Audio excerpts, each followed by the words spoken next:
Raipur SP Santosh Singh ने रायपुर के सभी बार, होटल, क्लब व ढाबा संचालकों की बैठक ली। इस बैठक में एसपी संतोष सिंह ने सभी होटल, बार, ढाबा, नाइट क्लब संचालकों को साफ हिदायत दी है कि कोई भी बार या होटल संचालक यदि नियमों का उल्लंघन करता है तो उन पर कड़ी से कड़ी कार्रवाई की जाएगी। वहीं बार लाइसेंस के आधार पर रात 11 व 12 बजे तक सभी ढाबा, बार, क्लब को बंद करने के निर्देश भी दिए गए हैं। दरअसल बीती शनिवार गोलीकांड के बाद पुलिस एक्शन मोड पर नजर आ रही है। राजधानी रायपुर में पहले भी नाइट क्लबों में मारपीट की घटना हुई है, इसलिए पुलिस अब ऐसी घटनाओं को रोकने के लिए सभी संचालकों को आवश्यक दिशा निर्देश दिए गए हैं। वहीं समय समय पर सरप्राइज चेकिंग भी पुलिस के द्वारा जारी की गई है।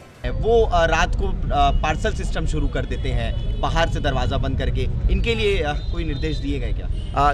सभी के लिए जैसे अभी तक है कि 12 बजे तक सभी का है, और FL5 के लिए 11 बजे तक आप शराब परोस सकते हैं, तो FL5 का 11 बजे है।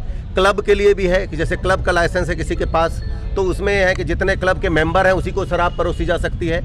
यदि उसके यहाँ कोई मेहमान आया तो उसके लिए अलग से वहाँ पर बताना पड़ेगा कि उसके मेहमान को भी शराब परोसा जाए। तो जो क्लब के जो रूल हैं कि क्लब के जो भी मेंबर हैं उसको ही दिया जा सकता है। अगर कहीं बाहरी व्यक्ति को अगर कहीं शराब परोस रहा है तो वो कानून का उल्लंघन माना जाएगा।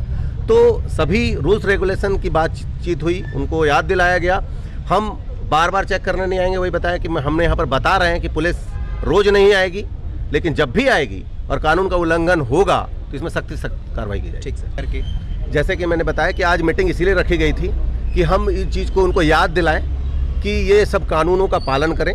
कानून का पालन करेंगे तो निश्चित रूप से सभी जो माहौल है वहाँ का ठीक होगा, और इस प्रकार से जो युवा गलत रास्ते में जा रहे हैं और जो नशे के क्षेत्र में जा रहे हैं तो वो उसमें कमी आएगी और अपराधों में कमी आएगी।